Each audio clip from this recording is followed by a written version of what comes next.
An Italian mafia capo named Dwight the General Manfredi, who works for the New York Inverness crime family, refuses to give up information on his employer, the Don of the family, Pete, and his son, Charles Chicky, and is sentenced to 25 years in a maximum security federal prison in Pennsylvania. There, despite the lonely, long years, Dwight maintains his loyalty to his employers, whom he saw as a family, and misses out on many opportunities to cut a deal for himself, which in turn costs him his real family. Unable to deal with everything, Dwight's wife, Marie, divorces him. And a few years after that, enraged by her father's continuous absence from her life, his young daughter, Tina, cuts all contact with him. Despite the great and painful personal loss, Dwight continues to show loyalty to the life he had chosen and serves out his sentence. However, as the years pass, the harsh reality and the weight of his predicament start to weigh down on Dwight, and he realizes how long, isolating, and brutal 25 years of containment can be. As his discharge date finally arrives, Dwight is escorted to the prison gate. He wonders about reuniting with the family he has left and hopes they appreciate his years of sacrifice. At age 75, Dwight steps out,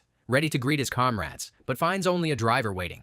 Dwight assumes the Invernesses must be busy preparing a welcome and begins his journey with that hope. During the ride, Dwight becomes fascinated with how different and modern the streets look and tries to take in every detail, while realizing that the world has definitely moved on without him. Then, the driver takes Dwight to a mansion in Long Island and escorts him inside to meet everyone. There he is.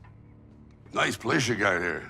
With the greetings out of the way, the men proceed to get down to business, but Dwight is taken aback by changes in the hierarchy. Then, as the discussion continues, Dwight reminds the men of what he did for them. Not exactly the welcome I was expecting. Business first. As Dwight argues for his place, Chicky bluntly asks him to move to Tulsa, Oklahoma. Despite being hurt by such dismissal, Dwight tries to reason with the Don for old time's sake, but it all goes sideways. They told you where to go. That's it. Is this how to treat a man who sacrificed 1/3 of his life for the family? Dwight walks out of the mansion and the world the Invernesses built at the expense of his freedom, assuring himself that he will survive this betrayal and will find his place in the world. Hence, fueled by the desperate hope to find a new home, Dwight travels to Tulsa with nothing but a single suitcase to show for his life. There, at the airport, Dwight meets a young cab driver named Tyson Mitchell, who drives him to town. However, during the ride, Dwight tries to take in everything he sees, asking his driver numerous questions that the young man doesn't have answers for. What kind of business? And none of your business kind of business. Someone did make that Dwight. The men continue chatting, but due to their different lingos, they confuse one another, as if speaking different languages. Then, Dwight sees a marijuana dispensary store from afar and asks Tyson to stop the car. Inside the dispensary, Dwight makes a few observations. Then, after knocking the guard out, Dwight meets the owner of the store, Bodie, who is confused by Dwight's unusual request. I just knocked your guard out. Cold, and you think I'm a CPA? Impressed by how profitable the business is, Dwight tries to find out more about it. Dwight subtly threatens Bodie, who hesitates to reveal the safe, convinces him to open it, and is even more impressed to learn that there is $500,000 inside it. But in exchange, I'll protect you from the gangs. What gangs? And the law. Then, Dwight takes a few stacks of money and proceeds to leave. Outside, Dwight hires Tyson as his driver for a generous weekly salary, gives him some money, and orders him to buy him a new black Navigator. Go to the hotel. Stop with that gangster. Later that evening, Dwight goes to a local bar, meets the owner Mitch, and makes friends with a couple of other locals. The next morning, Tyson comes to pick Dwight up and informs him that the dealership refused to sell him the Navigator. Furious, Dwight pays the dealership a visit and speaks to the owner Donnie. I'm not following. Well, follow this.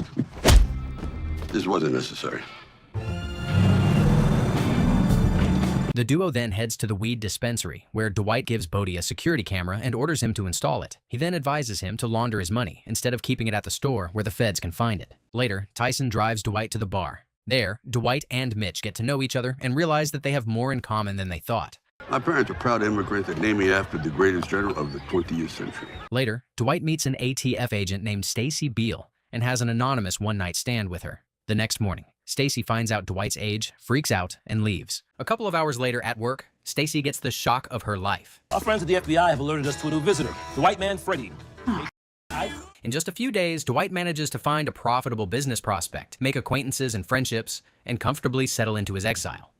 One morning in his hotel room, Dwight spends hours searching for contact information for Tina, whom he hasn't talked to or seen in almost 2 decades. Finds it, but is denied access due to a lack of a credit card. Disappointed, Dwight goes to a local cafe to get some coffee. Elsewhere, shocked to her core by what she learns, Stacy calls a colleague to learn more about Dwight. Did a 25-year stretch rather than talk. Well, you gotta admire that, right? Meanwhile, Dwight takes a walk around town, enjoying his freedom to do so, and learns about the center of the universe. And nobody outside of it can hear a sound. No shit. In New York, Vince returns from the hospital after being treated for his broken jaw and shares his frustration with Chicky, who agrees to talk to his father about punishing Dwight. In Tulsa, Dwight tries to get a debit card from the bank but fails as he doesn't have a renewed ID. Elsewhere, a ranch hand named Armand discovers Dwight's presence in Tulsa and freaks out. Who am I kidding? He's here to kill me. Then, Tyson takes Dwight to the DMV, where he cheats on his written exam and bribes his way into receiving a learner's permit. The duo then returns to the bank and completes the debit card request. As the duo leaves the bank, Dwight receives a call from Chicky, who talks to him about Vince. $100,000 to do it? Are you kidding me? Later, Stacy visits Dwight at his hotel room and reveals her identity as an agent, making her stance clear. What's an ex-felon, former mafia capo doing in Tulsa? Elsewhere, Tyson's father, Mark, grows increasingly concerned about his son's association with a known criminal and advises him to drop everything and go to college, to no avail. Then, as per Dwight's request, Bodie introduces him to his weed supplier, Jimmy, and just as he promised, Drive a hard bargain, but fair. Deal. he manages to work out a better deal. Meanwhile, at the Mitchell's residence, Mark stays up all night waiting for Tyson, and despite being relieved to see his son safely returning, he wonders what he's doing out in the wee hours of the night and becomes terrified of the possibilities. The next day, Dwight receives his debit card, uses it to find the information he needs on his daughter, and calls her. Listen, I'm sorry, but she doesn't want to talk to you. The wounds he carries from missing out on Tina's childhood bleed afresh, and Dwight is devastated. The confident man who has spent the last few days boldly taking over the small town suddenly feels helpless and trapped in the decisions he made a quarter of a century ago, and he's heartbroken to no end. One morning, Dwight rises early, takes his own glass cup to the coffee shop, and spends some time enjoying his coffee. Then, in hopes of preparing for his driver's test, Dwight drives with Tyson next to him. Later, after discovering nitrous oxide as a party drug, Dwight approaches Mitch with an attractive deal. He says one of those tanks makes about 350 balloons at $10 a pop. The next morning, as Tyson and Dwight drive to Dwight's driver's test, Tyson once again shares that instead of going to college, he wants to establish himself in Dwight's criminal world, but his boss tries to change his mind. No, I'll be smart about it. When I be smart, go to college. Unbeknownst to the duo, Armand tracks them to the DMV, remains hidden, and waits for the perfect opportunity to strike. Then Dwight is joined by a timid driving instructor named Paul and starts his test and does well until he reaches a stoplight. Down!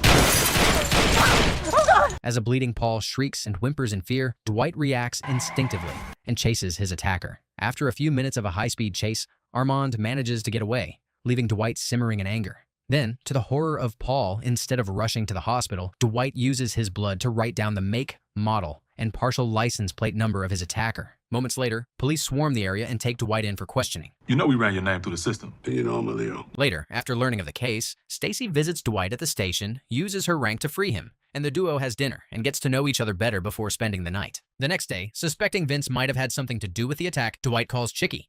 Just as a pure business decision, I gotta be out of my mind to take you out. Later, Dwight visits Paul at the hospital and hands him 10 grand for all his pain and suffering. The near-death experience forces Dwight to reconsider his acquaintance with Tyson, meet with him, and, after giving him his severance pay, proceeds to fire him. However, still fascinated by Dwight's world, Tyson refuses to be fired and continues working for the general at his own risk.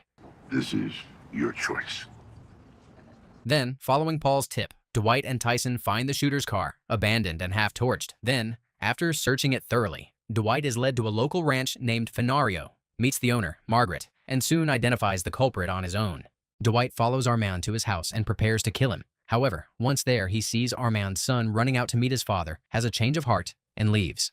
A few days later, Dwight ambushes Armand at his house, demands to know who hired him, but is confused by his answer. You came here to kill me! What the f*** was I supposed to do? Wait! I got a wife! Got kids! Then, Armand explains that Pete had tried to have Dwight killed in prison, fearing he would give him up, and adds that he had moved to Tulsa 2 decades ago, as he wanted to leave the criminal life behind. Dwight is shocked by Pete's betrayal, decides to spare Armand's life, and instead hires him. Then, as Dwight proceeds to leave the residence, he runs into Armand's wife, Clara, who is shocked to see him and rushes to Armand to check on him. A few days later, Mitch gets multiple tanks of nitrous oxide, which Bodie and Tyson sell at a music festival, but they meet some resistance from members of a local biker gang named Black McAdams. Who the fuck said you could sit up here? The parking lot? The next day, Tyson hands the wad of cash they made at the party and excitedly narrates how successful and profitable their night was. Dwight then tips Tyson and gives him the diamond pinky ring Pete had given him as a show of his appreciation. Meanwhile, the biker gang's boss, Colin Waltrip, becomes furious to hear that someone else has disrespected his territory. Who are we if we can't protect what's ours? You've left us all exposed. At home, a concerned Mark questions Tyson's pinky ring. That a real diamond type? Of course it is. Then, Dwight calls his sister Joanne and is devastated to hear that his younger brother Joey has terminal cancer. This news stirs up the profound regret inside him, which reminds him of the years he missed out on his family and breaks his heart. Later that evening, while Tyson and Bodie sell the laughing gas, the biker gangs ambush them, steal their tanks and money, and beat them up. Elsewhere, after learning of Armand's criminal past and his acquaintance with Dwight, his wife Clara searches for a house in Florida so that they can escape the horror and start over. Meanwhile, Armand receives a call from Dwight, who orders him to meet him later so that they can confront the biker gang. On the other side of town, seeing Tyson's bruises, Mark freaks out and is devastated to realize that the son he has worked hard to raise and send to college is going down the wrong path and has an explosive fight with Tyson. How was that? Tyson, you got 5 seconds to get your ass and that out of my sight. That was way out of line, Tyson. That evening, Dwight orders Mitch to stay back so that he won't violate his parole and get in trouble and wait for his crew to gather. Then, as the team prepares to leave, to the shock of everyone, Mark appears. The enemy of my enemy is my friend. Let's hit it, Mark. Come on. At the music festival, Dwight waits until the festival is over, ambushes the gang with his men, and takes back the tanks and all of their money. Later, the team heads to the bar and quietly revels in their success. Moments later, Mark refuses to accept payment for his participation and proceeds to leave. I'm afraid this isn't the bonding moment you think it is, son. Dwight then pays his men and heads to his hotel room to nurse his wounds and rest. There, Dwight receives a call from Joan, who informs him that Joey's condition is getting worse and gives him a chance to say goodbye. Hey, Joey. Yeah, I'm sorry you're not feeling good. After bidding farewell to his younger brother, Dwight cries for hours, mourning the loss and regretting the years he stole away from his family. At dawn, Armand returns home, and as if the night's action has brought out the violence in him, he fights with his annoying neighbor and announces that he's not leaving Tulsa. A few days later, Dwight travels to New York for Joey's funeral and is welcomed by Joan. Then, he takes a few moments to bid farewell to Joey and says a little prayer for him. Then, Dwight sees Tina from afar, for the first time in 2 decades, but is disheartened to see her anger and steps out. Then, Joan proudly informs Dwight that Tina had studied horticulture in college, graduated, owns her own business, and is raising her twins with her adoring husband Emery, who works in finance. In Tulsa, hoping to retaliate before the general returns, Cowlin's bodyguard Carson approaches a couple of dirty cops. You hear what I just said? Big man's not happy. Later, as Tyson drives around town, he calls his girlfriend and proudly tells her that he's getting his act together and has even moved out of his parents' house. But before he can bask in the girl's admiration, a squad car stops him. The police quickly search Tyson and the car and find some marijuana cigarettes, which they use as a reason to throw him in jail. In New York, after the funeral, Dwight takes his family out to lunch at a 4-star hotel. As they sit around a table, Dwight is introduced to Emery. Well, I'm just saying you could have called and sought my blessing before you married my daughter. Outraged, Tina responds on behalf of her husband and lashes out at her father. Hoping to calm down the situation, Dwight gives a toast in remembrance of Joey and calls on his family to enjoy the present. Unimpressed, Tina walks out, followed by her husband. Later, after learning that Pete isn't feeling well, Dwight goes to the hospital to visit him. But there, Vince tries to provoke him, until Chicky and his men, Nico and Goody, interfere. Vince. Let's go. Chicky, take it. In Tulsa, the dirty cops and Carson kidnap Bodie, and after taking Tyson's phone, they learn the name of the boss. Meanwhile, Armand's colleague at the ranch, Roxy, who's Carson's girlfriend and a member of the biker gang, learns about Armand's involvement in the nitrous oxide shenanigan and casually warns him to choose his acquaintances well. Why don't you Google him? And then let me know how funny you think it is. Later, the cops take a terrified Bodie to the bar and try to question Mitch. We need a word. No, thanks. In New York, Dwight goes to Tina's shop to speak to her, but gets a cold treatment. Dwight endures through Tina's anger and tries to talk to her. Then, Tina shares how hard it was growing up without him. Nico, the package Bugliosi was the only one. Then, she suddenly gets emotional and reveals that when she was a kid, under the cover of checking up on the family, Nico had come home late one night and raped her. Enraged out of his mind, Dwight frantically searches for Nico, finds him playing cards with Chicky, Vince, and Goody, and, to their horror, beats him to death. In Tulsa, Roxy, who happens to be an ATF informant, meets with Stacy and her colleague Doug to tell them details of the latest war over the laughing gas. Alarmed at the mention of Dwight's name, Stacy tries to deter Roxy from implicating Dwight, but Doug is curious and suggests they should alert the FBI to the capo's activities. Okay, first of all, your job is to get information on Keelan Waltrip, not bullshit Italian. In New York, in the aftermath of Nico's murder, the rest of the gang, who had no idea about Nico's transgressions, discuss how to handle the matter. If you were half the man he was, this would have never happened. Meanwhile, after the murder, Dwight returns to Tina's shop and admits what he did.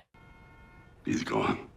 Dwight then returns to Tulsa, is picked up by Tyson at the airport, and learns about everything that transpired in his absence. Then, the duo goes to visit Bodie at the weed store, but are disappointed to see that the shop is closed. with the owner nowhere to be found. At the ATF office, Stacy tries everything to deter Doug from alerting the FBI about Dwight's activities, but fails miserably. Is Stacy trying to protect herself or Dwight? At the Fenario Ranch, on behalf of the biker gang, Roxy asks Armand to arrange a meeting with Dwight. Later, Tina calls Dwight and informs him about the silent calls she's getting, which infuriates him, and he promises to get to the bottom of it. Hence, he calls Goody in the wee hours of the night and asks him to visit him in Tulsa. The next day, Dwight meets Stacy, who warns him to stay low. You know, it's generally frowned upon for a federal agent to consort with a known felon. After a few days of investigation, the FBI takes Bodie in for questioning and raids his weed store. However, they are disappointed to find it ransacked with no trace of evidence. In New York, hoping to stay on the good side of his bosses, Goody informs Pete and Chicky that Dwight wants to talk and offers to travel to Tulsa on their behalf. Despite Chicky's hesitation, Pete agrees with Dwight's request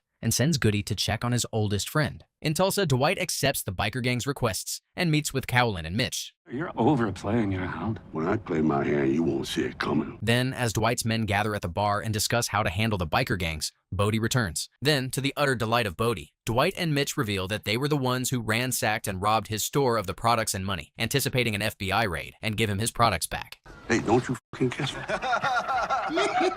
Then, as his team gathers around the table for dinner, Dwight stands back and watches them with utter delight and appreciation, realizing that he now has a new family. The next morning, Dwight is shocked to hear that his favorite horse, named Pilot, that roams the streets of the city is about to be put down, rushes to buy it, and hires a local woman named Spencer to take care of it. You got my number if there's a problem, right? You got it. Later, Stacy calls Dwight with an unusual proposal. You tell him you want to buy some guns, he's got an arsenal, he'll be fucking gone. You're seriously not going to help me out? I can't. On the other side of Tulsa, enraged by his meeting with Dwight, Solon orders Carson to shoot up Mitch's bar as a warning. Meanwhile, Dwight goes to the Fenario Ranch to check on Pilot and starts getting to know Margaret better. In New York, as he gets home that night, Emery is ambushed and severely injured. Later that night, Carson arrives at the bar and bombards it with multiple rounds of shots. Dwight and Mitch recover from the surprise quickly, defend themselves well, and kill Carson.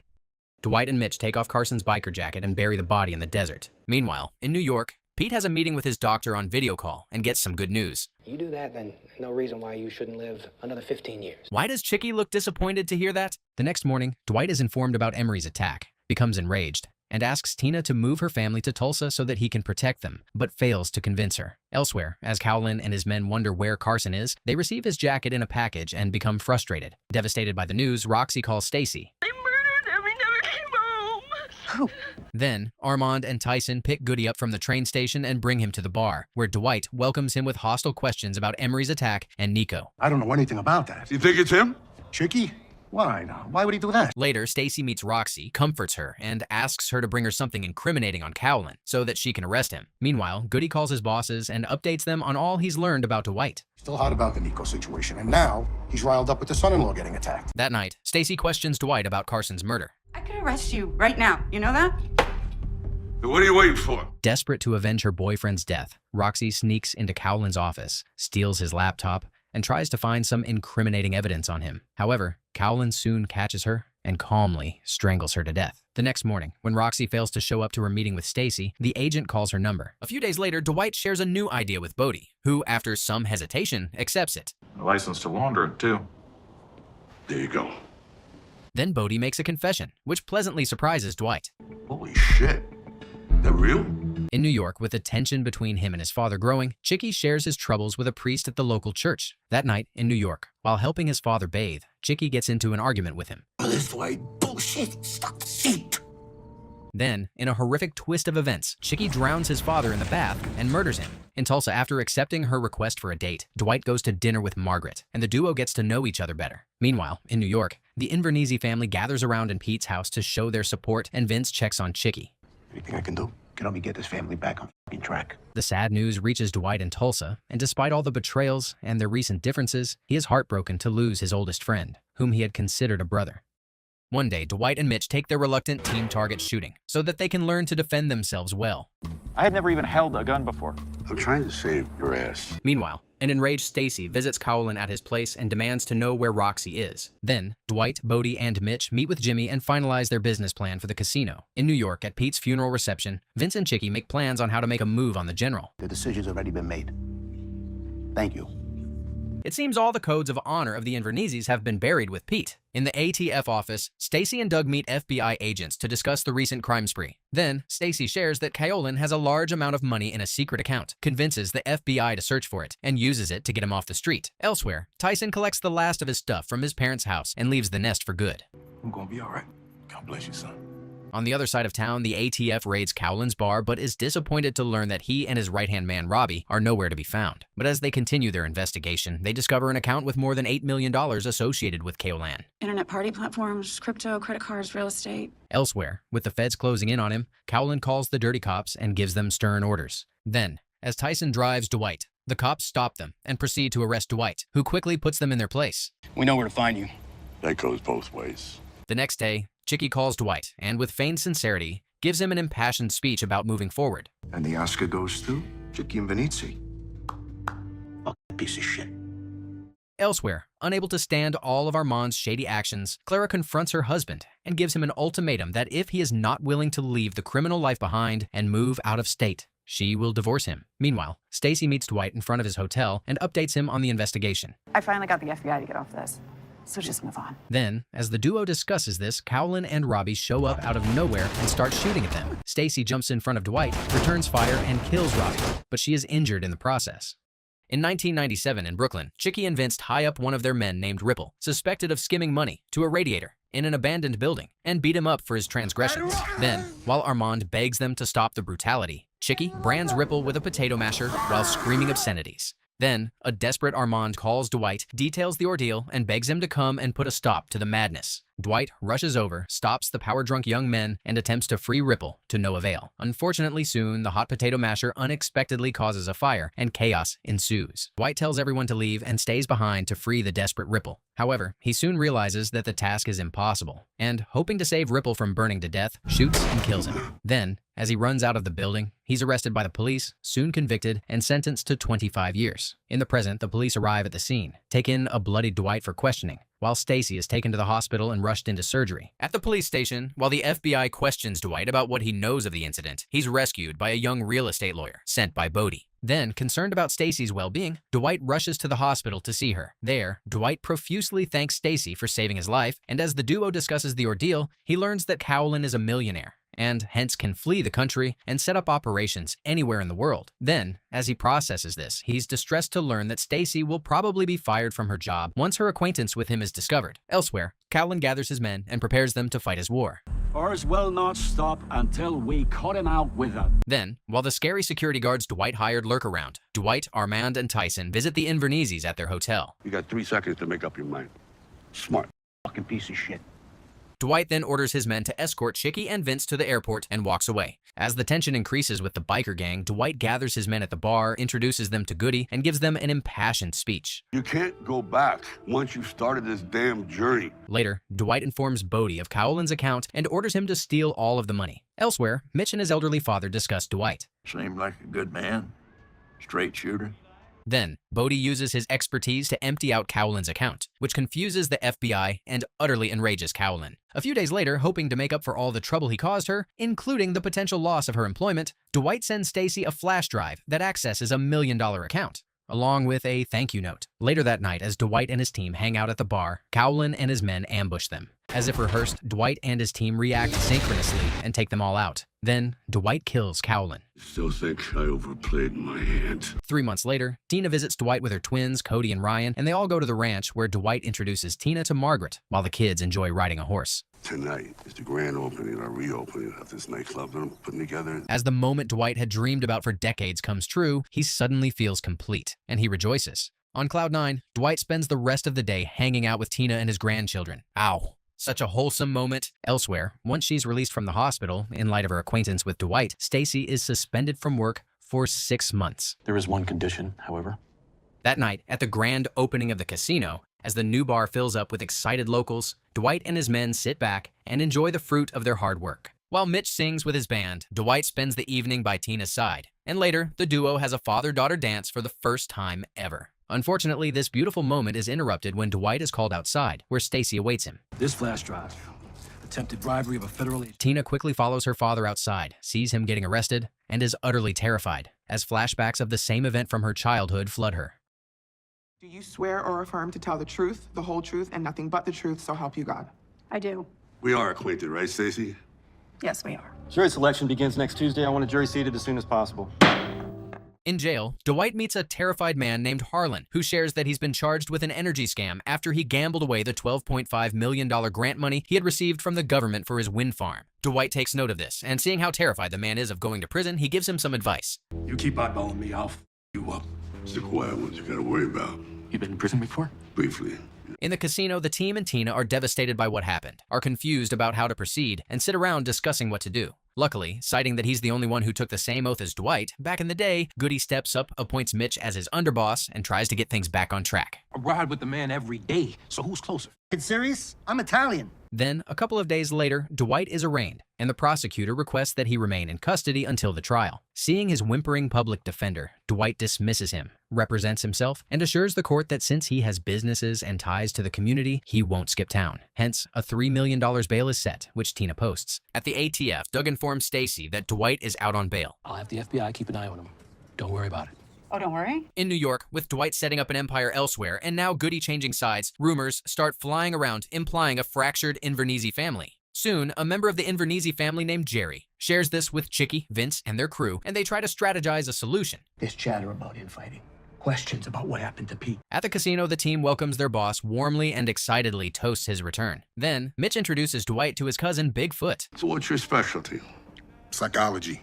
Psychology. And impressed by the new guy's attitude, the general hires him on the spot. Then, missing pilot, Dwight heads to the ranch to check on him and runs into Margaret, who invites him to a charity benefit organized by the biggest medical marijuana supplier in the state, Cal Thresher. As Dwight leaves the ranch, he's once again followed by the FBI. Annoyed and hoping to put a stop to it once and for all, Dwight gets out of the car and proceeds to speak to them, and is shocked to realize that they are following him in hopes of protecting Stacy from his wrath. Utterly disappointed, Dwight breaks into Stacy's apartment that night and waits to talk to her. I have respect for you than almost anyone I've ever met. The next morning, Dowd and Tyson visit Bodie at the new high-tech weed store, which will soon be opened, and the general shares his new exciting business idea. Built wind turbines. There's a tongue twister. Because the owner is going away for stealing the subsidies. Then, Dwight sends his men to his tailor so that they can prepare for the fundraising dinner that night. There, the men arrive looking sharp, and after Dwight informs everyone that this is a great business opportunity and warns them to be on their best behavior, they head inside. However, once they are inside, Dwight notices how drunk Armand is, pulls him aside, and talks to him. My wife left and took the kids. Now I'm stuck trying to sell the house. Hoping to make a good impression and maintain a professional image, Dwight sends Armand home before being introduced to Cal, which doesn't go well at all. Why? What happened? I just forgot I got a lot of things to do. Annoyed, Dwight and his men leave the fundraising function. Meanwhile, Chicky calls Goody, and hoping to send a message to the defector, executes Jerry. Goody hears the senseless shots on the phone and becomes devastated. Later, Cal calls the boss of the Kansas mob, Bill Bevilacqua, and informs him of Dwight's activities. A few days later, Dwight and Tina check out a beautiful mansion for sale, and after making sure that it's well-suited for children, they make an offer. Elsewhere, one of Bill's men, who was sent to Tulsa to spy on Dwight's operations, returns and informs his boss that everything they heard is true, and that Dwight is making money with his numerous operations. Trespassing sounds like a simple word, but it's bad. On the other side of town, Cal contacts the U.S. Attorney Dylan McGrath, who owes him many favors for all he's contributed to his campaign, and talks to him about Dwight. I'll personally oversee it. Good. At the ranch, Armand confides his financial trouble to Tyson, who tries to find ways to help him. I need real money. Man, look, what if I told you I know a way we can get about 100 on him? In court, to the shock of the judge, Dwight decides to defend himself. If the jury finds you guilty, you could receive up to 10 years in prison. I know. Meanwhile, Tina starts to doubt her decision to uproot her whole life, calls Joanne for advice, and is glad to hear her aunt is planning to come out to Tulsa to help her settle down. Elsewhere, believing Dwight is operating on behalf of the Invernizzi family, Bill calls Chicky. You know why I'm calling? I know why you're not calling. At the casino, Bodie gives Dwight tips on how to choose the best juror, while the rest of the crew sneak out to Donnie's car dealership and steal catalytic converters from all the cars parked on the lot. Later, Dwight visits Harlan at the prison to discuss the wind turbines. Why? Because I'm a businessman. Later that night, a concerned Joanne arrives in Tulsa and visits her brother in his hotel room. How long do you plan on staying? As long as you'll have me. The next afternoon at the casino, Donnie informs Dwight about the robbery and asks him for help. You called the cops? The police have bigger fish to fry. Dwight thinks about his predicament for the next few days, and after considering everything he stands to lose if the trial goes south and hoping to work out a deal, visits Dylan at his office. No jail time. Well, you're not exactly in a very strong bargaining position. Disappointed, Dwight tries to figure out how to move forward and in Dylan's moment of distraction, notices a message from Cal and is shocked to realize Dylan is colluding with Cal. Hence, knowing that any effort at negotiations will be in vain, he leaves the office, thinking of his next move. Meanwhile, as per Dwight's orders, Mitch goes to Donnie's car dealership to return the stolen converters and test the waters of the car dealership business. Because if you were ever interested in selling, I might know somebody who presents you with the proposition. A few days later, the renovated high-tech weed store holds a party for its grand opening, and Dwight, his team, and the locals excitedly attend and enjoy themselves thoroughly. Later, as Tyson drives Dwight to the hotel, he gets a tip that it's surrounded by the media, waiting to speak to his boss, and instead takes Dwight to his parents' house for the night. Thank you very much for allowing me to stay in your daughter's room. Meanwhile, Chicky calls Goody to scold him for defecting and discusses the current power struggle. In the next few days, as the trial date approaches, Dwight prepares himself and holds mock trials with his men and learns how to present himself well. One evening, while hanging out with Mitch, Goody receives a call from Chicky and carefully receives the message without tipping anyone off. Who was that? I had one of them robocalls. A few days later, Armand meets with Clara and her divorce lawyer for negotiations and is devastated to learn that, on top of being forced to leave the marital house and pay a hefty child support, he will only have supervised visitations with his kids and tries to fight, to no avail. I'm getting hammered at every point here. Elsewhere, at the mansion, as Tina and Joanne decorate Manfredi's new residence, they meet with the local vice chair of the homeowners association named Wesley. The next morning, Dwight wakes up early, prepares, and as he leaves for his trial, he meets Wesley, who gives him a fine for his improper handling of the garbage receptacle. Pay the penalty and get on with their lives. Yeah, I've had enough appeals, so don't worry about it. Elsewhere, Armand receives an unexpected call from Cal and goes to his ranch to meet with him. There, after a few minutes of getting to know each other, sympathizing with Armand's financial woes, Cal gives him wads of cash, and the desperate man accepts it, hoping to settle some matters as soon as possible. There's no such thing as a free lunch, Armand. Be careful. In court, Dwight confidently lists all the things Stacy had done for him, including taking a shot for him, and argues that the money was not at all a bribe and was just his way of showing how grateful he is for her. Wow, Dwight makes one hell of a lawyer. Then, as the jury deliberates, Dwight gets a call from Goody, who informs him that Bill has come to visit him and rushes to meet him at the casino. You don't even want to offer me a taste of what you're trying to build here. I really don't have anything to offer you, Bill. But it doesn't go well. Later, the verdict is in, and as everyone holds their breath with anticipation, it's read in court. Not guilty. That night, at his celebration party at the casino, Dwight is informed by Goody that Carl has returned with a proposal and goes out to meet him. However, just as Carl proceeds to attack Dwight, Bigfoot and Goody murder him on the spot. What an asset Goody turned out to be. Dwight then calmly returns to the party and dances the night away with Margaret, whom he spends the night with at her ranch, while Tyson and Bigfoot dump Carl's body in front of Bill's estate, enraging the Kansas City boss to no end. That night, shaken by the events of the night, Tyson spends the night at his parents' house. The next morning, seeing Mark having trouble with his van, Tyson offers to give him money, which the proud plumber refuses. Elsewhere, a furious Bill calls Chicky. Can't even give him a proper funeral. You didn't kill him. Does that matter? In Tulsa, Dwight admits to Tyson that he's second-guessing his decision to refuse Bill's proposal to work together, but the young man assures him that he did the right thing. Later, at the weed store, Dwight informs the crew about the recent attempt on his life, which enrages Bodie. Seeing this, Tyson pulls Bodie aside and calms him down. Meanwhile, Cal and his partner, the leader of the Chinese triad, Jackie Mings, get into an argument about Jackie growing heroin on Cal's land. And despite Jackie explaining that it's very profitable, Cal orders him to get rid of it. At the ranch, Cal visits Armand, and after handing him more money, feigns concern and checks on his family before casually asking him about Dwight's whereabouts. In New York, as Nikki, Vince, and Chicky gather to discuss how to handle Bill, Chicky makes a chilling remark. He died, your father. Exactly. I mean, you should have seen him in that bathtub. Legs kicking like crazy. In Tulsa, Tyson drives Dwight, Mitch, and Bodie to the wind farm in Galena, where they meet Jimmy, who introduces them to Medhot and his son, Ahanu, who request 20% of all energy produced to be diverted to tribal areas where it's most needed, along with 20% of all the weed profits, in exchange for allowing the farm to be built on tribal land. After learning that Cal has also made an offer on the weed farm and some private discussion, Dwight and his men agree to the terms, and a deal is struck. Meanwhile, Goody notices a mysterious car circling his house numerous times and becomes suspicious. Hence, he waits for the perfect time, and as soon as the driver stops, he ambushes him. However, he's soon shocked to realize it's just a lost Uber Eats driver and lets him go. Later, Dwight and Mitch head to the car dealership to discuss a possible deal with Donnie, who promises to stick around and show them the business once they purchase it. And they decide to make an offer. In New York, while Chicky is passed out, Vince picks up a call from Bill and makes arrangements. Makes me think maybe I put too much weight in the relevance of New York nowadays. Where is Nero? Elsewhere, as Cal and Jackie walk through Cal's weed farm, Cal reminds Jackie to sell and get rid of the heroin as fast as possible and orders him to hand over 50% of the profit from the sale, as it was all grown on his land. As Jackie tries to protest this order, he's informed that a couple of workers who were stealing from the farm have been caught, and together with Cal, he goes to deal with them. There, Jackie and Cal find the thieves tied to a pole and surrounded by the rest of the terrified workers, whimpering in fear. Then, Cal starts making a big speech about being betrayed by those he was trying to give the American dream to, but is shocked speechless by Jackie's unexpected reaction.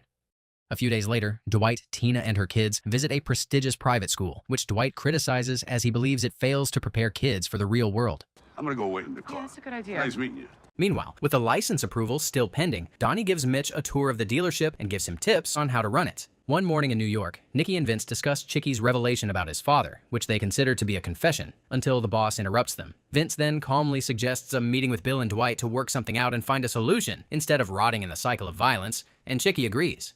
You want peace? You do like my old man. In Tulsa that afternoon, Dwight goes to the ranch to ask Margaret out on a date to a new fancy Italian restaurant, and she accepts. Then, hoping to gain some intel into his enemy, Dwight shares the problems he's been having with Cal and asks Margaret for information. Did you come here to ask me out? I don't know if I like this. Don't get upset about it. It's no big deal. I don't care. Meanwhile, from New York, Vince calls Goody. But you know the code. You never say no to a sit-down, period. Elsewhere in the weed store, as Grace gives Joanne, who is interested in working there, a tour and tells her how everything works, she comes up with a new idea to sell munchies for their customers and makes a plan to bake a small cake and experiment to see if it works. At the ranch, Cal arrives to check on his horses and, upon seeing Dwight, squares off with him. You're in over your head here, pal. Not me. Frustrated, Margaret is forced to threaten the men with her rifle and break them apart. Elsewhere, at the wind farm, Jimmy and Bodie meet with Ahanu and his men to check on how the repairs are coming along, but are soon ambushed by Jackie's farm guards under the order of Cal, who start to destroy everything in sight. Luckily, Jimmy manages to alert Dwight, who was already on his way, of the situation, and everyone rushes to intervene. Once at the wind farm, Dwight and his men attack and overpower the ambushers, and once everything settles, Dwight questions the leader, Hanjin. Tell me who sent you. Sure. Meanwhile, Cal calls his old partner, Bill, and asks him to buy back his share from Jackie, become his partner, and help him deal with Dwight for good. However, the mafia boss sternly refuses and hangs up. Later that evening, at the Italian restaurant, as Dwight and Margaret prepare to begin their date, the waiter informs them that Cal has sent them a bottle of champagne on his tab. Annoyed by his continuous interference in their lives, Dwight decides to run his enemy's tab and orders multiple bottles of the finest, most expensive champagne for them. Bring us 2 bottles. Okay? And gifts them to couples around the restaurant. Well, that backfired Cal. Then, the couple spends the evening getting to know one another and enjoying each other's company, while mischievously laughing about Cal's losses. At the weed shop, Armand notices Bodie's wounds, asks him what happened, and gets an answer that shocks him. Seems like it had something to do with that guy who hosted the fundraiser that we all went to. Elsewhere, at the Mitchell's house, Tyson learns that his father's van has broken down again and sympathizes with him, as he has numerous plumbing jobs scheduled for the day. Hence, since Dwight is preparing to go to Atlanta for the sit-down, Tyson calls and asks his boss if he can use the navigator for the day. Dwight gives his permission but warns Tyson to be on the alert for anything suspicious. Only on one condition, though. If you guys have the navigator fumigate. Excited, Tyson accepts his boss's advice and starts driving Mark around to his jobs. At Cal's weed farm, Jackie is furious to learn of what happened to his guards and scolds Cal for letting his personal feuds interfere with business. But an unfazed Cal tells him to cool off and walks away. Inside the navigator, Mark is extremely impressed by the fancy car and its amenities, and enjoys every minute of the drive. However, while driving, Tyson notices a suspicious white car following them, and subtly starts tracking its movements. Elsewhere, Dwight stops by the casino to pick up Goody on his way to the airport, and he and Mitch make fun of Goody for his fear of flying. Then, before heading out, Dwight asks Mitch to teach Tina, who's requested to carry a gun to protect herself and her children, about shooting and gun safety as a favor. Meanwhile, at the airport, as Vince and Chicky try to come up with strategies on how to gain the most out of the sit-down in Atlanta, Chicky is detained for carrying a gun, and hence, Vince is forced to head on without him. Back in Tulsa, Joanne comes up with new ideas to ship their products and maximize profits, which impresses Jimmy and Bodie. Meanwhile, Mitch takes Tina target practice and teaches her how to shoot a gun. Okay. Yeah. Louder than I You see? Yeah. Elsewhere, deeply disturbed by Bodie's accusation of Cal and the implications of his association with him, Armand goes to Cal's ranch to speak to him and is horrified. Everything in life is transactional. In Atlanta, Dwight and Goody meet with Bill and his right-hand man and impatiently wait for the New York men to arrive. You make milkshakes? We do. You want one? No, who drinks that shit? Soon, the intense sit-down begins, with Vince sitting in for Chicky. Oh, you're a ball buster. $5.75, done and done. Let's shake on it. While Goody and Bill admire Dwight's negotiation skills, New York remains quiet. What the f does New York get? The milkshakes. I wouldn't want to be Vince when Chicky finds out about this deal. Back in Tulsa, Jackie pulls Cal aside and sternly advises him to put an end to his animosity with Dwight, once and for all. In New York, Vince returns and informs Chicky of the details of the sit-down. What does Dwight give us? Nothing. In Tulsa, as the day winds down, Tyson realizes how hard his father works and appreciates all the sacrifices he makes for his family. Then, as he drives Mark back home, he notices the mysterious car still following him and becomes guarded. Elsewhere, in the casino, as soon as Dwight returns, he asks about Tina's progress with the gun shooting. Beautiful woman. My pleasure. Saved by the bell, Mitch. Then, Dwight receives a call from Tyson, who convinces him to sell him the Navigator so that he can gift it to his father. In Kansas, Bill takes time out to consider the deal he made with Dwight, starts feeling like he got the wrong end of the stick, and starts to regret it. In Tulsa, at the Mitchell's residence, as everyone prepares for dinner, Tyson announces his gift to Mark and is extremely touched to see how much his father appreciates it and feels utterly proud to finally have something meaningful to give back to the family that gave him everything. The next morning, Mark prepares for work and excitedly proceeds to his car, followed by Tyson, who sees the shady white car speeding by. But before Tyson can warn his father, Mark attempts to get inside the car, and a massive explosion ensues. In the aftermath, the devastated Mitchells wait in the hospital to hear Mark's prognosis and are soon relieved to learn that, despite needing surgery, Mark is out of immediate danger. Then, Dwight and Goody arrive at the hospital to show their support, but are given the cold shoulder by Tyson's mother, Angie. Now get out!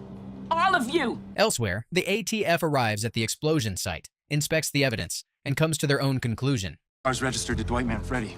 At the hospital, overwhelmed with his dad's injuries and his family turning on him, Tyson flips out. It was Bevilacqua. What the f? Are y'all serious right now?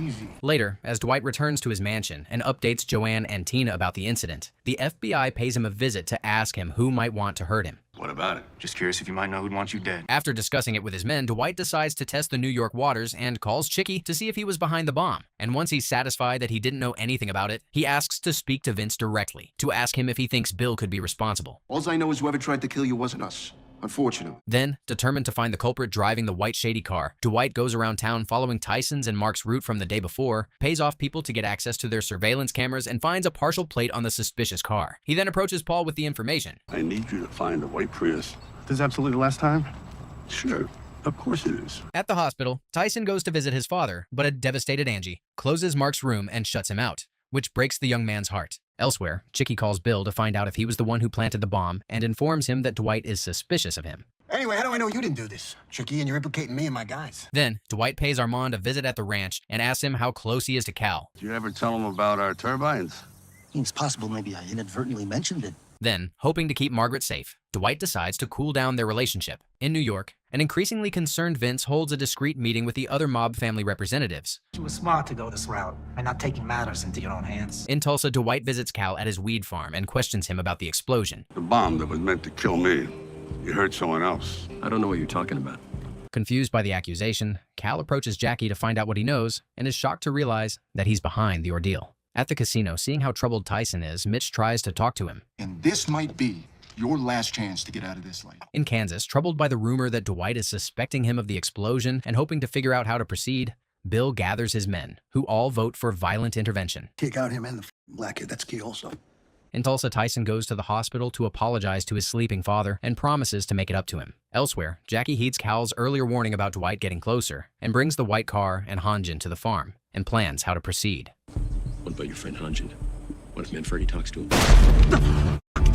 Later, at the hospital, Mark wakes up, vaguely remembers Tyson's words about taking revenge, and calls Dwight to ask him to stop his son. Dwight then complies and calls the conflicted Tyson, who happens to be parked at Bill's estate's gate contemplating his next move. As Dwight orders Tyson to stand down, one of Bill's partners, Vic, notices the suspicious car parked at the gate and opens fire, which forces Tyson to fire back and injure the man. Later, a terrified Tyson reports to Dwight, Goody, and Mitch at the casino. You're part of a family, even when you're wrong, Tyson. Aw, this is terrifyingly wholesome. Elsewhere, while an enraged Bill plans a retaliation with his men, Chicky calls him. In my f***ing driveway. My f***ing house again, Chicky. Meanwhile, with problems from each side, Armand starts to spiral, meets Clara, and, after detailing his plan to go to the FBI to reveal everything in exchange for witness protection, asks her to come along with him, but is devastated to hear that she wants nothing to do with him. Elsewhere, at the mansion, after considering everything that's happening, Dwight asks Tina to go back to New York with her kids. I'd be lying if I said I didn't think this would happen. But you still want you to hate me. I love you. That's what makes this so hard. At the ranch, a frustrated drunk Armand lashes out at Spencer until Margaret interferes. Get your shit and get out of here. Get off my property before I have you fucking thrown out. The next day, while Dwight is out, Tina packs up and leaves Tulsa with her kids, while Joanne stays behind, hoping to provide a support system for her brother. Meanwhile, at the weed shop, Dwight gathers Bodie and the staff, informs them of the current situation, and strategizes. Attempt by who? The less we know, the better. In New York, Chicky casually shares Bill's plans to kill Dwight. Bevelak was making a move on Dwight. Had a good thing or a bad thing.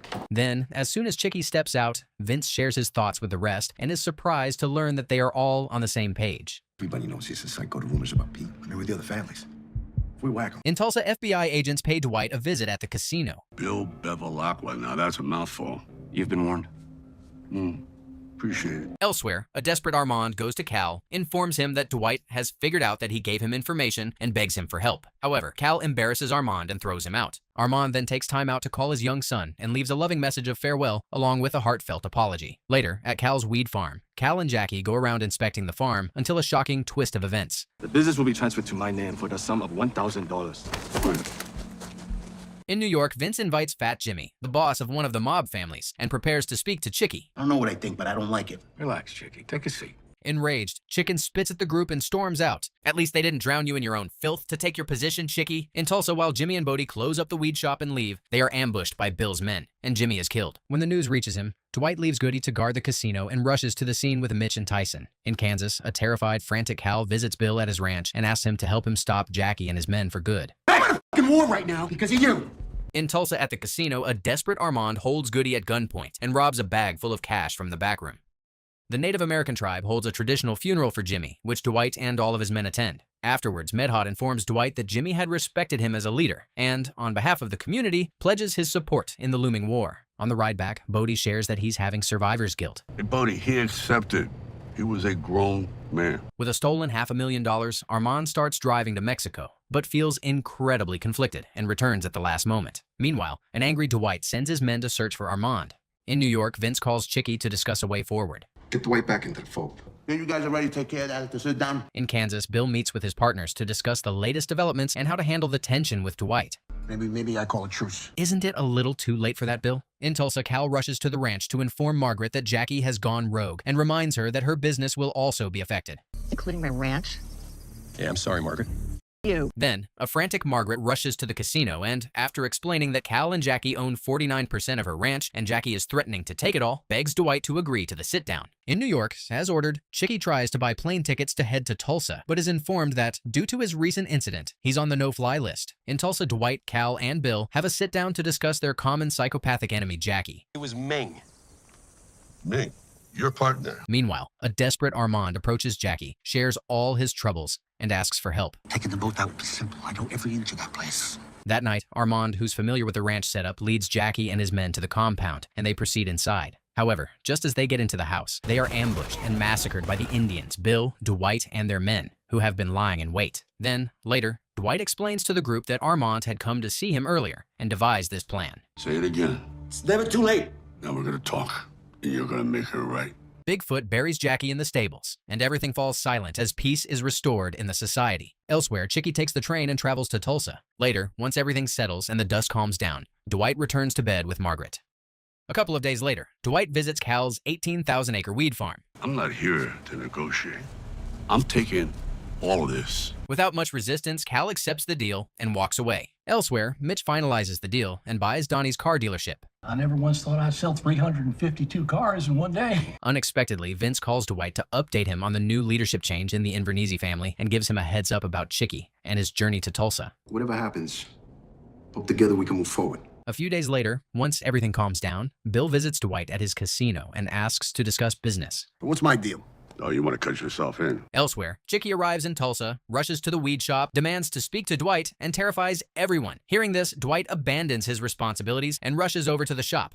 What are you doing here? I'm here to make amends. It's my father's idea to send you out here, and it was a terrible mistake. Meanwhile, at the ranch, Armand meets Spencer and apologizes to her. Then, after promising he will sober up, he also apologizes to Margate, who soon accepts him back into the fold. In Kansas City, Chicky meets with Bill and tries to discuss how to keep a leash on Dwight. What is it with you and this guy? He's the root of all my problems. Then, as Bodie prepares to work at the weed farm, Joanne offers that she can cover his position at the shop, and he agrees. Meanwhile, Chicky and Bill visit Dwight at the casino, where Chicky proposes a business expansion plan. What do you think? Don't worry about him. He came up with that idea. He likes it. Everybody wins.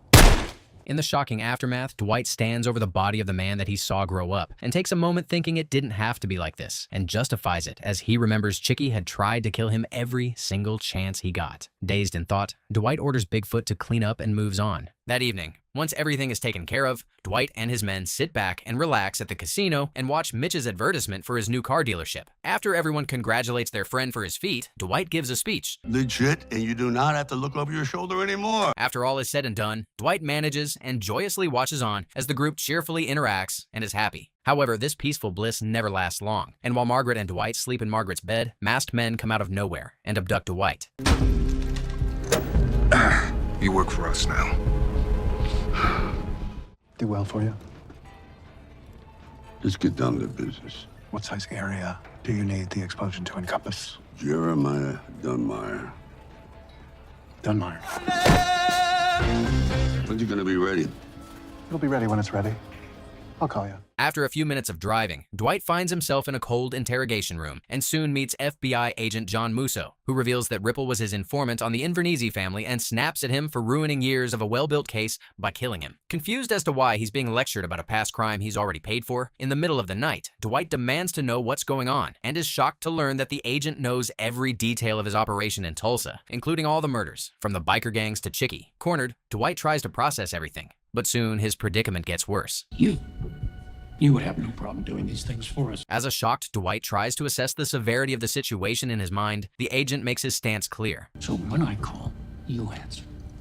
Fast. A couple of hours later, a distressed Dwight is released, and as he's driven back home, he's lost in thought, thinking about his new family and the looming danger coming to them because of him. Later, Dwight goes to the ranch, and hoping to spare Margaret from being caught in the crossfire, he breaks up with her and storms off. Then, before he can even get a moment to himself to work through everything, Dwight receives a call from Quiet Ray, regarded as bosses of bosses in New York, who asks to have a sit-down with him. Despite his hectic schedule in life, Dwight agrees to the meeting out of respect and flies to New York with Goody, Bigfoot, and Joanne. There, Dwight meets Ray, who shares his sympathies for the way he was treated by the Invernizzi family, whom he sacrificed years of his life for, asks him to return to New York, and promises to give him his own territory and family. Ray, I built something.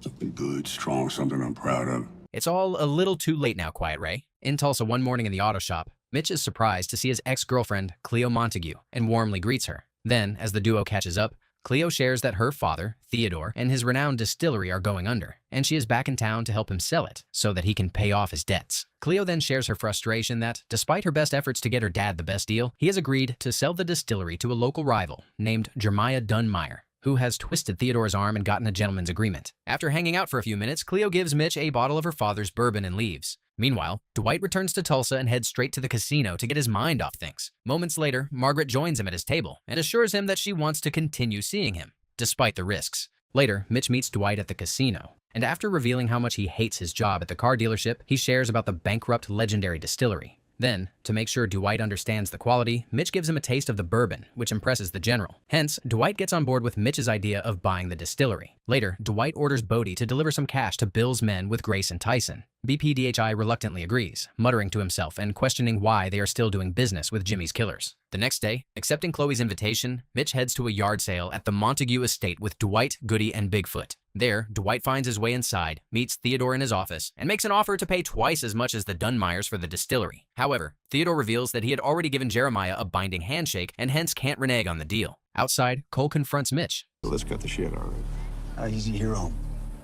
I just come to deliver a message. Elsewhere, on the road, with still miles left to the meeting spot, Bodie's electric car runs out of power, and the trio is forced to stop. After renegotiating the location, with the help of Dwight, Bill sends his men to where the trio is so that they can pick up the cash. Moments later, as soon as the men arrive, Bodie recognizes one of them to be Art, the man who killed Jimmy, and his blood starts to boil. While he tries to control his anger, the men take the duffel bag, but are shocked to realize that instead of wads of cash, it's filled with Bodie's books. As the men start lashing out, Bodie explains that he had mistakenly brought the wrong bag and soon drives with Art to the weed shop to get the right one. Let's go, funny man. Get this fucking over. Say it. Later, while Dwight hangs out with Joanne and Margaret at the mansion, an angry Bill calls to complain about Bodie's actions. He's grieving, bro. He's what? What the does that have to do with pulling a pistol on my man? The next day, Dwight meets with Theodore to convince him to sell the distillery to him. Dunmire will react when I partner with someone.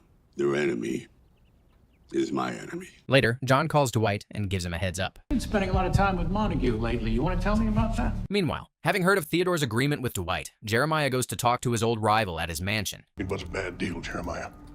I got a better offer. Moments after Jeremiah leaves, Cole and his men trap Theodore inside the mansion and burn the house to the ground.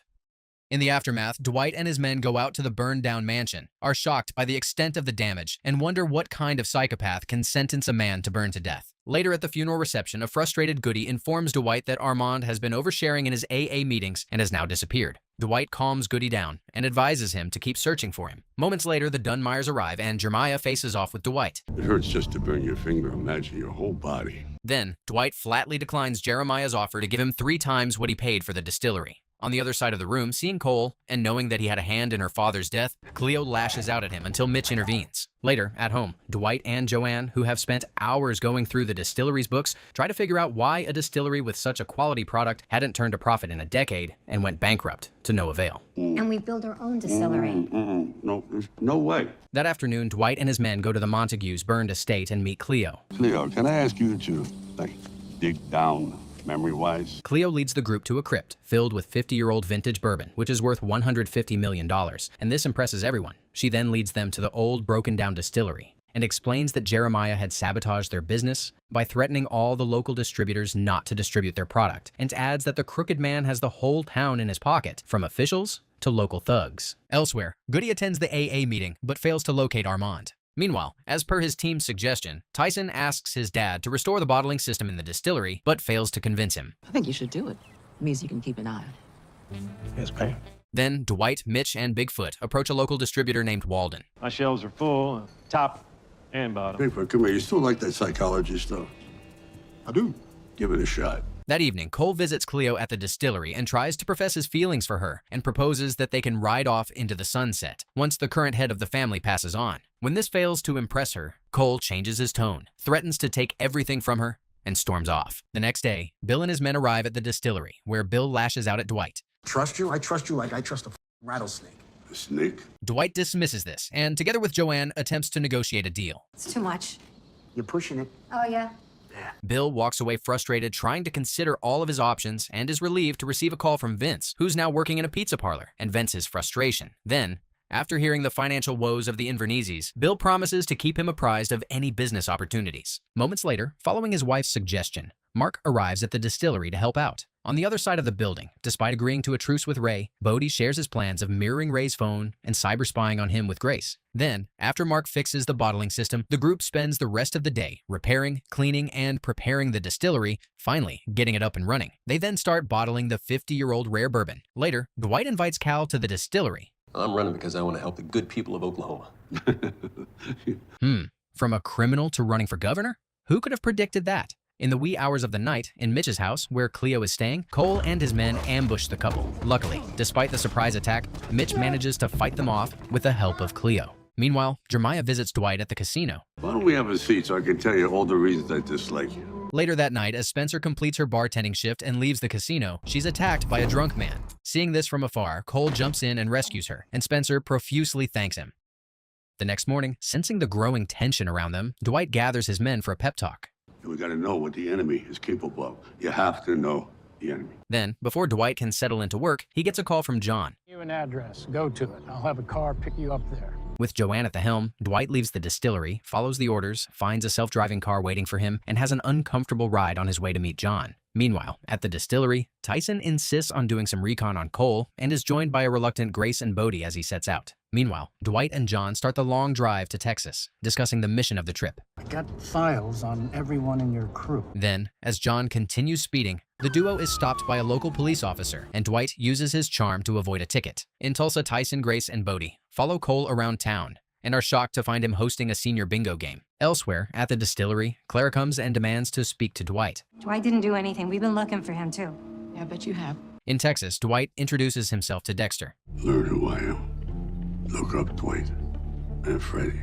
At the bingo hall, Goody joins the trio, quickly figures out that Cole is running a scam, and devises a plan. Bingo! Elsewhere, as John drives Dwight away from Dexter's shop, Dwight decides to learn more about the situation. Why is this guy so important to you? That's personal. In Tulsa, Mitch and Cleo spend the day driving around. And suddenly, against Mitch's advice, Cleo speeds to the Dunn-Myers estate and vandalizes the lawn. I said stop! Take this duly emotional young lady home. Elsewhere, after taking their winnings, the group goes to a strip club to enjoy themselves. And moments later, against his friend's advice, Tyson goes to a private room with a stripper named Serenity. However, after a few minutes, the duo is ambushed by Cole and held at gunpoint. Ugh! Tyson's becoming a liability now. Meanwhile, angered by her impulsive actions, Mitch warns Cleo. Well, then you gotta stand down and bide your time. Elsewhere, Tyson is severely beaten by Cole's men, but refuses to give up the location of the vintage bourbon. As the horrors increase, Tyson assures himself that he will rather die than betray his family, until Cole brings out a tied-up Serenity and threatens to shoot her. Hoping to rescue the girl, Tyson gives up the location, and with the help of his men, Cole empties out the warehouse. Later, Goody informs Dwight of the bad news. The next morning, Dwight gathers everyone at the distillery and scolds them for their failure to follow his orders and watch out for one another. Moments later, hoping to transport the liquor, Bill and his men arrive at the distillery, and Bill pulls Dwight aside and asks him about the whereabouts of Armand and wonders if he is in witness protection. Unfazed by the speculation, Dwight assures Bill he's got nothing to worry about. Why is Dwight the only one not concerned about Armand's disappearance? Then, Dwight informs Bill about the robbery. $150 million, where were you? I can't tell you that right now. Later, a guilt-ridden Tyson goes to his apartment and finds Mark, who has been informed of the incident, waiting for him. Before Tyson can even explain himself, Mark scolds him for his poor decision-making, but soon offers him his help to make everything right. Elsewhere, after seeing the truck that transported the stolen liquor on the security footage, Dwight and Bill find the trucker's house, and Bill pays him a visit. However, before he can get any valuable information, Bill is forced to kill him in self-defense. In New York, Vince visits Quiet Ray. I heard that Dwight's crew is undisciplined because they're moving into booze. In Tulsa, following Dwight's request to follow Cal's campaign closely, Margaret meets Cal. She then convinces Cal to sell her back his share of her ranch at a discount in exchange for her help with his campaign and promises to get him elected. Let me help you. What does Dwight get out of this? At the distillery, Bodie hacks into the Dunn-Meyer website, messes up orders, and creates chaos. Then, he and Grace design an AI influencer, gain a strong media presence, and start designing an ad for the vintage bourbon. I'm sorry, does he have 6 fingers? Meanwhile, Cole shares the cyber attack with his father, who, in turn, blames him for hiring an incompetent cybersecurity team and dismisses him. Desperate to get his father's recognition, Cole promises to make everything right. At the casino, after an exhausting day of recon, Mitch meets with Cleo. I don't want you getting killed in the process, Mitch. She's the woman that's whipping donuts around Dunn-Meyer's lawn. Meanwhile, at the casino, while Margaret informs Dwight about her deal with Cal, Dwight receives a call from Tyson, who reveals that Serenity is part of Cole's group and the robbery, and that he and his father have tracked her to the Dunn-Meyer warehouse, where the vintage liquor is kept. I'm already knowing how this is gonna pan out. I don't want to make the same mistake twice.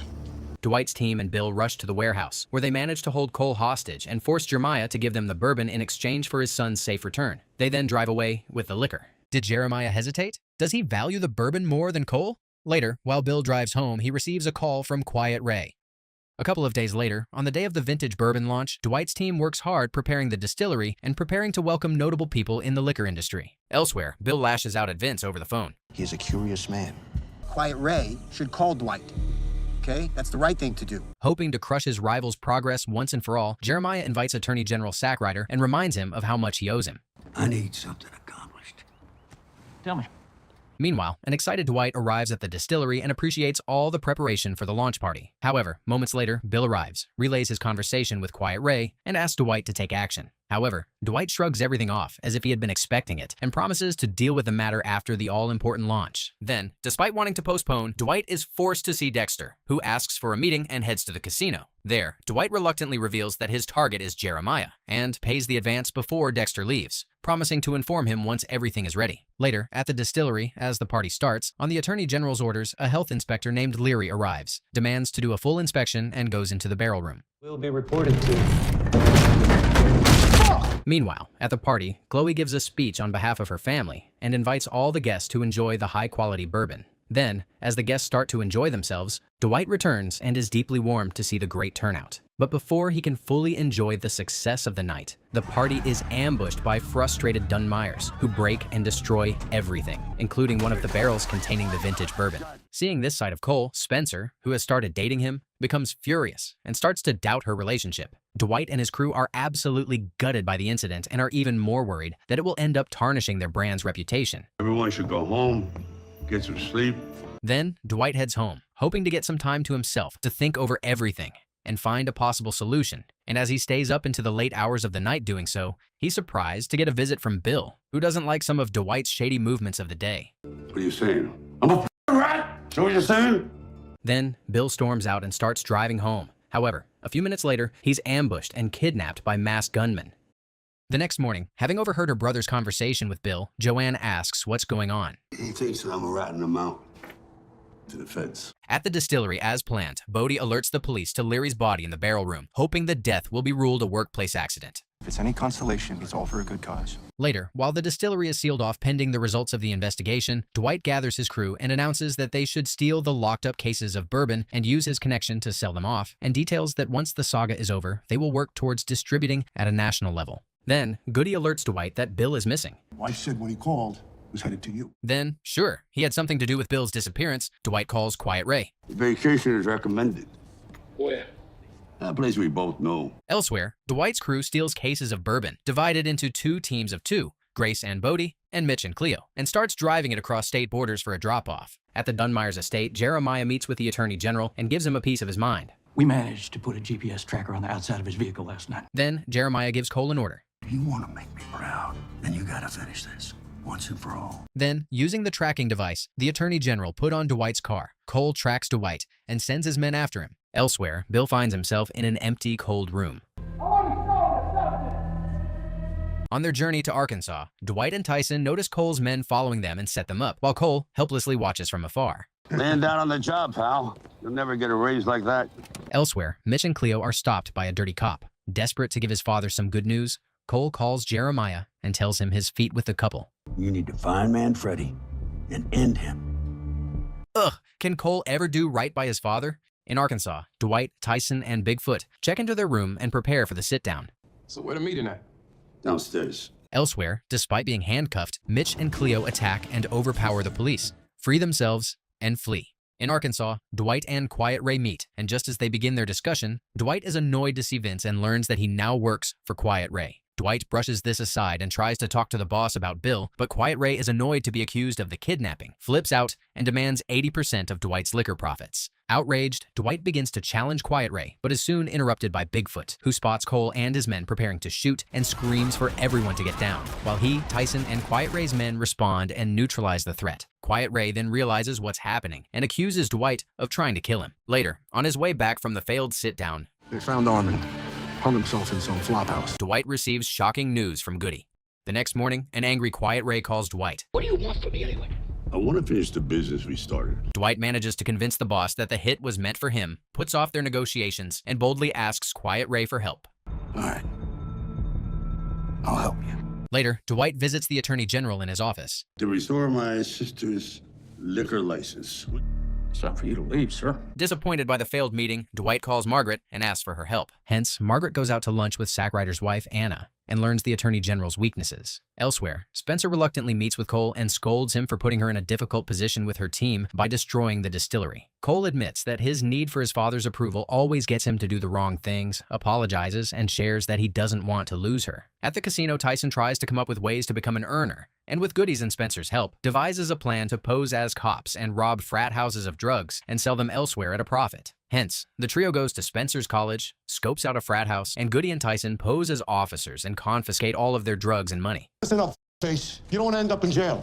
Elsewhere, Dwight and Margaret convince Cal to ask the Attorney General to change sides and endorse him in his campaign, and suggest he should meet him at the casino, where the real people of Oklahoma hang out, as opposed to fancy restaurants reserved only for the rich and famous. Then, as Dwight and his team monitor them on the security cameras in the back room, Cal and Sackrider meet and begin their discussions. A few minutes later, Grace offers the men some poker chips on the house, which tempts the Attorney General to try his luck. Sackrider wins the first few rounds, which excites him to no end. However, soon, Grace switches the dice to make sure he ends up in debt to the house, and offers him $100,000 in line of credit. Sackrider accepts this, but soon loses it all and panics. Happy that it all worked out exactly how he planned it, Dwight swoops in and offers to forgive the debt in exchange for Joanne's liquor license being restored, and a desperate Sackrider accepts the deal. At the Dunmyers estate, Jeremiah strengthens his toxic stronghold over Cole. Your mama hit you on the head when you were growing up, or is there something else going wrong? Who says that to anyone, let alone their own child? The next day, After hearing about Joanne's liquor license, an angry Jeremiah storms into Sackrider's office. Dwight Manfredi has a code that you lack. Jeremiah is soon arrested and thrown in jail. The next morning, Dwight and his team rush to the distillery and joyfully watch as the seal is officially removed and quickly resume operations. Elsewhere, Cole picks his father up from jail and drives him home. But once there, they are confused to see Dexter waiting for them. I was sent to kill you. And who, pray tell, sent you to do that? Jeremiah then escorts Dexter into his office. And you were gonna kill me, even though our paths had never crossed. As they say, the enemy of my enemy is my friend. Meanwhile, at a hotel, Margaret organizes a campaign launch event for Cal and goes around overseeing the preparations and encourages Cal, who's nervous about his speech, to believe in himself. However, unbeknownst to anyone, Dexter discreetly plants the bomb inside the hotel hall and quickly sneaks back out. Later, Dexter calls Dwight. How about if I pick the time and place? Is that okay? Dwight then calls John and updates him. This has to be flawless.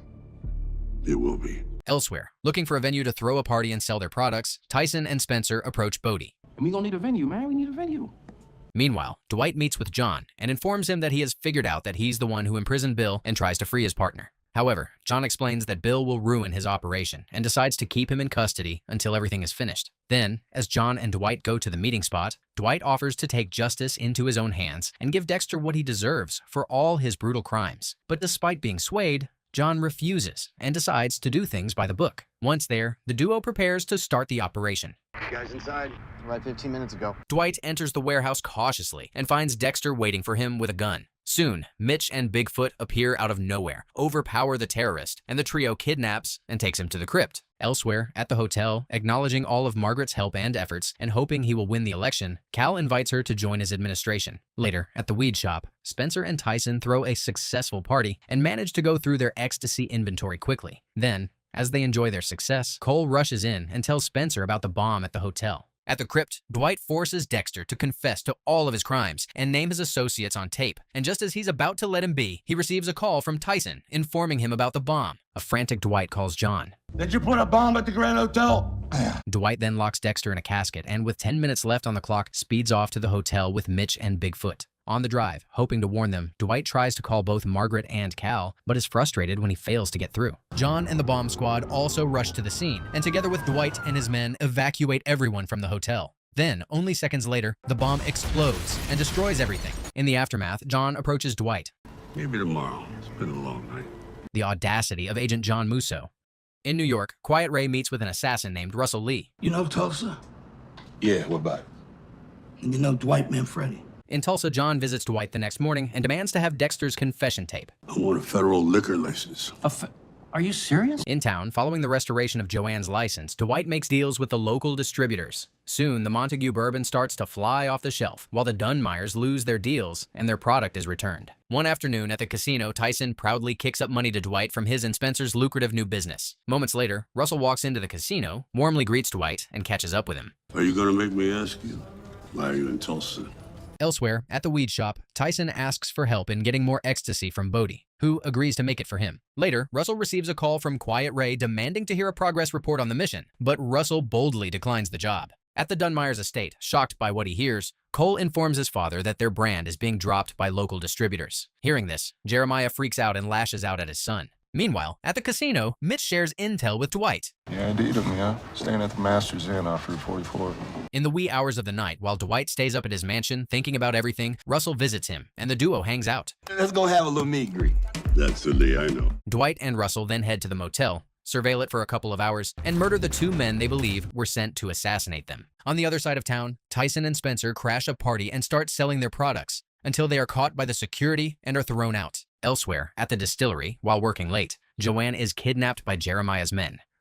The men drive Joanne to the Dunmeyers' estate, where she meets Jeremiah, who offers her a deal. You sign the distillery over to me, and all will be forgiven.